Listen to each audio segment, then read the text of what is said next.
राधे राधे सभी भक्तों को आप सभी का मेरे श्रीजी व्लॉग्स यूट्यूब चैनल में स्वागत है।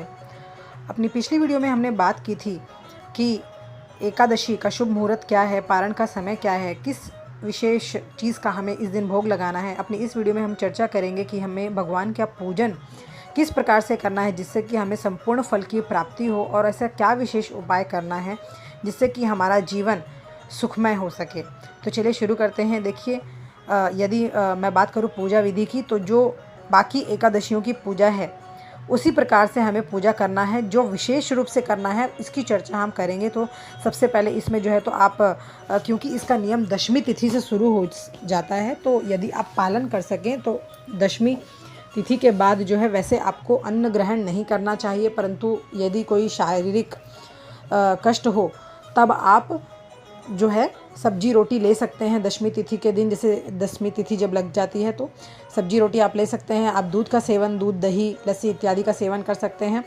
फिर रात में आप अपना मुंह साफ़ कर लें। 12 बार कुल्ला करने होते हैं जिससे कि आपका मुंह जो है वो साफ़ हो जाता है एकादशी वाले दिन। इस दिन आपको अपने मुंह में ऐसा कुछ नहीं डालना, या फिर ऐसे कुछ किसी भी प्रकार के टूथपेस्ट नहीं डालने होते हैं जिसमें नमक मिला होता है।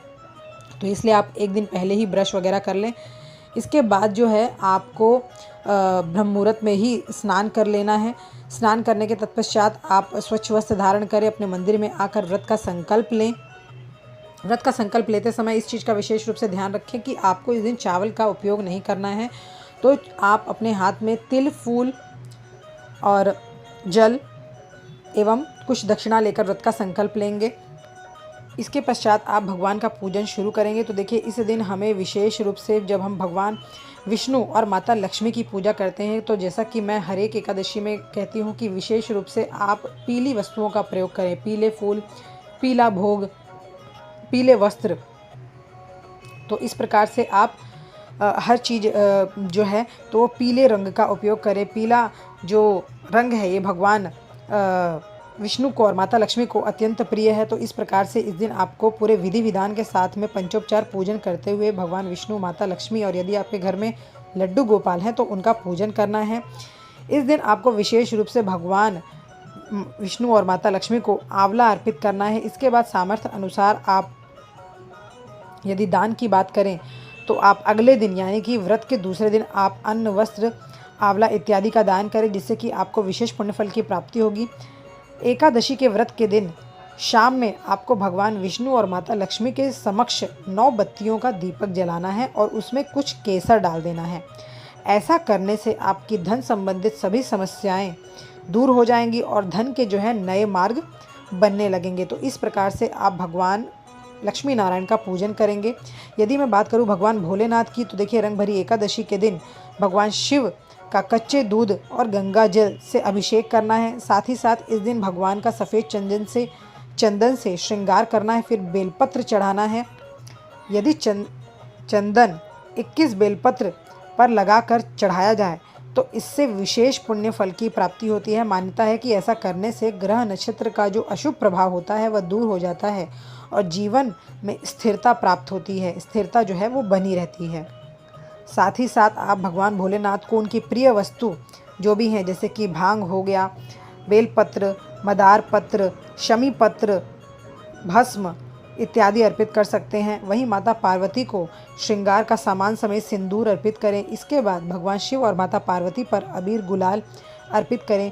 ऐसा करने से आर्थिक तंगी से मुक्ति मिलती है और अखंड सौभाग्य की प्राप्ति। बाद में जो श्रृंगार का सामान है यह आप ज़रूरतमंद सुहागिन महिला को ज़रूर दे सकते हैं। चलिए अब बात कर लेते हैं आंवले के वृक्ष की। तो देखिए, एकादशी का व्रत करने का कई गुना फल हमें तब प्राप्त हो जाता है जब इस दिन यानी कि रंग भरी एकादशी के दिन हम आंवले के वृक्ष का पूजन करते हैं। इस दिन हमें आंवले के वृक्ष का भी पूरे विधि विधान के साथ पूजन करना है, यानी कि पंचोपचार पूजन करना है। आंवले के वृक्ष को जल अर्पित करना है, उसकी 9 परिक्रमा करनी है और आंवले के वृक्ष को भी हमें गुलाल अवश्य अर्पित करना है। इसी के साथ आंवले के वृक्ष के नीचे यदि विष्णु सहस्त्रनाम स्तोत्र का पाठ किया जाए और आंवले का दान किया जाए तो ऐसा करने से सौभाग्य में वृद्धि होती है और जीवन में तरक्की के योग बनते हैं। तो इस प्रकार से हमें आंवले का पूजन अवश्य करना चाहिए जिससे कि हमारे जीवन में संपदा का वास होगा। रंग भरी एकादशी के दिन पीपल के पेड़ के भी पूजन का विशेष महत्व बताया गया है। इस दिन आप पीपल पर जल में दूध मिलाकर अर्पित करें और पीपल के वृक्ष में सफ़ेद मिठाई साथ ही साथ गुलाल भी अर्पित करें। फिर धूप दीप करने के बाद 11 परिक्रमा लगाएं। एकादशी की शाम में 5 देसी घी के दीपक पीपल के नीचे जलाएं। ऐसा करने से देवी देवताओं का आशीर्वाद प्राप्त होता है और आर्थिक समस्याएं भी दूर होती हैं, क्योंकि पीपल के जो वृक्ष है इसमें समस्त देवी देवताओं का वास होता है। तो इसलिए इसका पूजन करने से हमें सभी देवी देवताओं का आशीर्वाद प्राप्त होता है। साथ ही साथ इस दिन जब आप अपने घर के मंदिर में पूजन करते हैं तो आप भगवान का पूरे विधि विधान के साथ पूजन करें।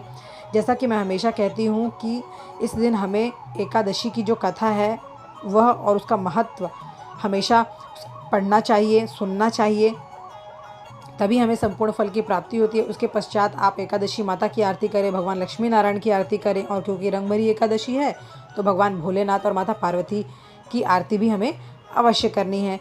इस दिन आप जब भगवान लक्ष्मी नारायण की पूजा करते हैं तब आप विष्णु चालीसा, सहस्त्र नाम इत्यादि का पाठ कर सकते हैं, और जब आप भगवान भोलेनाथ की पूजा करते हैं तब आप शिव चालीसा, शिव तांडव स्तोत्र इत्यादि का पाठ कर सकते हैं। तो इस प्रकार से आप अपने सुबह का पूजन कर सकते हैं। शाम में आपको दीपदान अवश्य करना है। दीपदान, जैसा कि मैं हमेशा कहती हूँ, अपने मंदिर में दीप प्रज्वलित करेंगे, तुलसी में दीप प्रज्वलित करेंगे, यदि शमी का वृक्ष है तो शमी के वृक्ष में दीप प्रज्वलित करें, पीपल के वृक्ष में दीप प्रज्वलित करें, आंवले के वृक्ष में दीप प्रज्वलित करें, अपने घर के मुख्य द्वार पर दीप प्रज्वलित करना है। तो इस प्रकार से इस दिन आपको दीपदान अवश्य करना चाहिए। हर एकादशी में दीपदान का अपना विशेष महत्व है। इस दिन यदि आपने एक टाइम फलाहार का नियम लिया है तब आप शाम में फलाहार कर लें।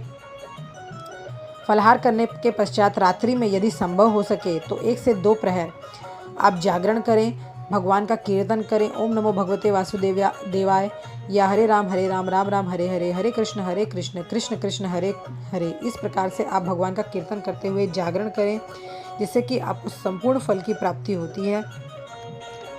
और फिर अगले दिन भगवान का पूजन पाठ करके भगवान को आपको भोग लगाना है, जो कि चावल युक्त तो भोग होना चाहिए। चाहे आप खीर बना लें, चाहे आप चावल मिश्रित खिचड़ी बना लें, जो भी आप कुछ बना लें उसमें चावल अवश्य होना चाहिए। तो इस प्रकार से आप भगवान को भोग लगाएंगे। यदि संभव हो तो 3-5 जितना शक्ति सामर्थ्य अनुसार आप ब्राह्मण को भोजन करवा सकते हैं तो भोजन करवाने की व्यवस्था करें। यदि यह नहीं हो सकता तब आप सीधा निकाल दें, जो कि आप मंदिर में दे सकते हैं। यदि यह भी संभव ना हो तो उसके अनुसार जितने भी ब्राह्मणों को आप भोजन करवाना चाहते हैं उतनी दक्षिणा निकाल कर अवश्य रखें। फिर उस दक्षिणा को आप किसी ज़रूरतमंद ब्राह्मण को अवश्य दान कर दें, और इसके बाद आप भोजन जो है ग्रहण कर सकते हैं। व्रत के पारण के समय में आपको अपना व्रत पारण करना है, जिससे कि आपको पूर्ण फल की प्राप्ति होगी। तो इस प्रकार से भगवान का पूजन करने से वह अवश्य प्रसन्न होते हैं और आपके जीवन सुख, संपत्ति और धन धान्य वैभव से परिपूर्ण हो जाता है। यदि मेरे कहे गए उपाय जो हैं वो आप करते हैं तो आपको अवश्य अपने जीवन में एक सुखद परिवर्तन का अनुभव होगा। इस वीडियो को ज़्यादा से ज़्यादा शेयर करें ताकि ज़्यादा लोग इसका लाभ उठा सकें। तो इसी के साथ अपनी वाणी को विराम देते हुए और आप सभी को प्रणाम करते हुए आप सभी को मेरी Radhe Radhe. Please like, share and subscribe.